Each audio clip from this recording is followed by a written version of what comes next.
Hey everybody, welcome back to Sywire. For tonight's little menu, it looks like we're going to be trying to make a little bit of miso soup. I love this stuff. I've wondered how to make it for years, finally got fed up with it and just looked it up myself. You can pretty much get any of these materials anywhere except for a couple of things. Dry seaweed, halfway decent to find. If you can't, any Asian food market should have it. Probably the most important part of this is the soybean paste. Very salty stuff, but huge package. This will last you a very long time. Other materials are going to be needed, fairly simple. A couple of mushrooms, depending on how many people you have eating, a little more, a little less. You can use a different variety of mushrooms. Some people like shiitake, some people like the white mushrooms. Today what we have is the white mushrooms. A couple other things we're going to be adding in on that is going to be some bean sprouts or mung beans. These things are excellent. They soak up the flavor wonderfully. Other thing is, probably my favorite thing in the world, green onions. Now you can also substitute shallots will work just as well. Other than that, all you need is something to cook it in, a couple of bowls, and of course the knife to prep everything. Other than that, that's really about it. No salt needed. This is about as salty as you get. Give me a couple minutes. I'm going to prep all this stuff up, throw it in, and get started.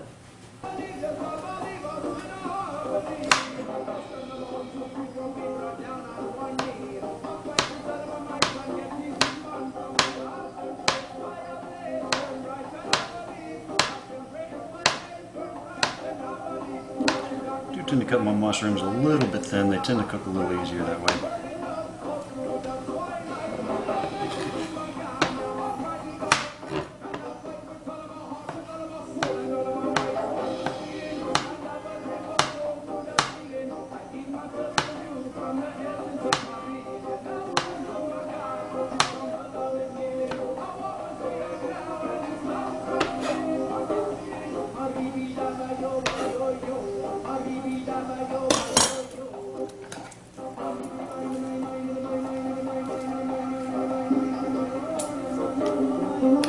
It's good to go ahead and get down as far on this thing as you can. The bottom part of the onion is really potent. Really adds a nice flavor to it. Of course, I tend to use a knife as little as possible, so.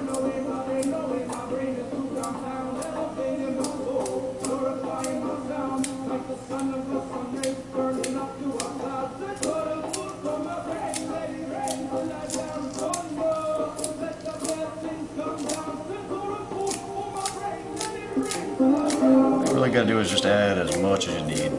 I tend to really love any kind of onion or garlic, so anything you see me cook, you're gonna be seeing me put a lot of this stuff in there. Once again, it doesn't really matter about the size.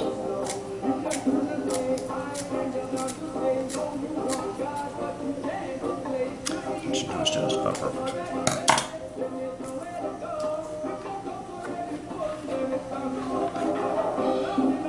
Tofu. Some people like it, some people don't. That's why I didn't include it on the original list.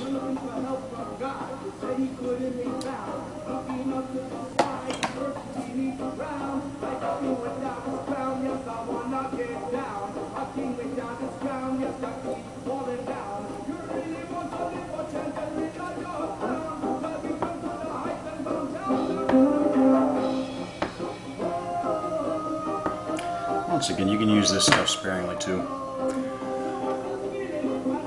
My wife has just recently started liking it, so thank goodness. Otherwise, I'd be out of luck.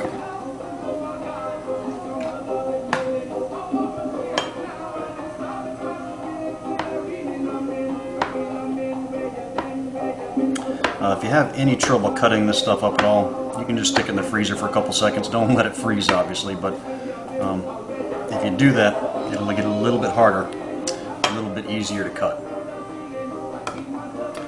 As far as the prep work goes, that's it, guys.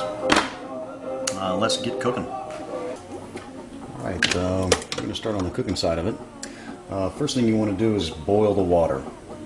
And the way to measure how much water you want in is simply how many people you got. If I got 2 people, I put in 2 bowls full of water. That's that simple. As soon as that gets to a boiling point, you want to cut it back down and bring it down to where it's not boiling. One big mistake a lot of people make when making miso is to boil the miso. When you're using this many different kinds of flavors, you don't want them melding together, and when you cook them at a high temperature, it'll basically just blend all the flavors into one big messy flavor.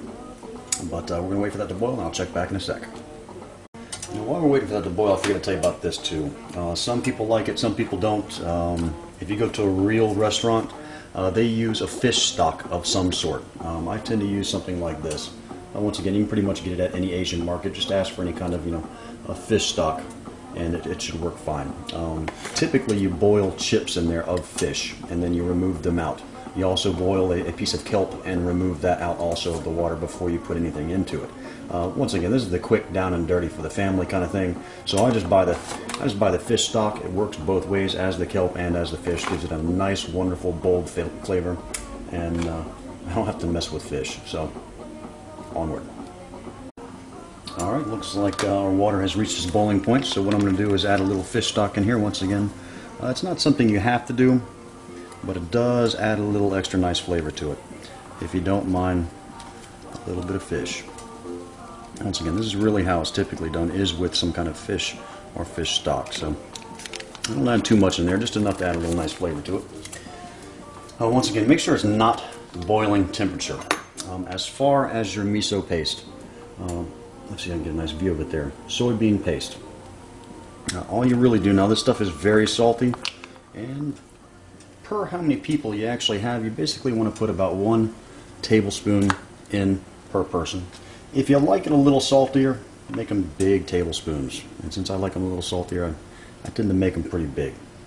Once that gets going there, you do want to make sure that that has boiled down completely. Not boiled down, gosh. You do want to make sure that this is completely non-chunky. So give it a few minutes, keep turning it, squish it, do whatever you got to do. Just get it all down to a nice consistency to where it all matches and there's no big chunks floating around in there. Once that's done, we'll check right back with you. All right, let's check on it now. Well, it looks like it's absolutely perfect. Well, now it's just a waiting game. We're going to take our little bowl of everything that we cut up earlier. Once again, you can really put whatever you want to into it. I tend to like it like a meal, so I like a lot of stuff in it. It doesn't take long from here. Just put it all in there. Wait for the mushrooms and mung beans to get to the right consistency and chow down.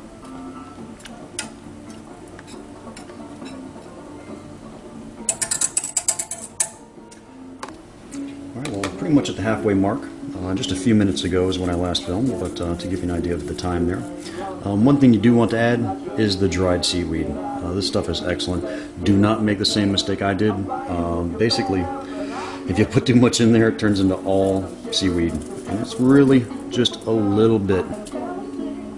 And that will turn into a whole bunch. Very little bit. Well, everyone, it's done. As you can see, the kelp, the seaweed, from those little things I put in there has gotten extremely large. So once again, be careful how much you put of that stuff in there. Everybody messes up once. And that was my big mess up there. All there is left to do now is eat it and enjoy. Oh, by the way, if you like this recipe, we're going to have a bunch more. This is the first of a series. I'm going to be doing all kinds of stuff. I've got a huge amount of tomatoes that I've got to take care of, so I'll probably end up doing some kind of salsa along with an Italian recipe for spaghetti sauce. I'll show you those real quick. That's going to be coming next, guys. Right there. Big pile of tomatoes. Got to figure out something to do with them. Every good kitchen needs a cleanup. That's my boy right there. Any mess that I make before my wife gets home, Shiloh, he takes care of it all. Say hello, buddy. Alright guys, well, if you've enjoyed this one, be sure and check back later here in a couple of days and I should have a couple more. Enjoy. Oh yeah, and check out sywire.com also. I'm going to be setting that up here sometime soon to pretty much host everything.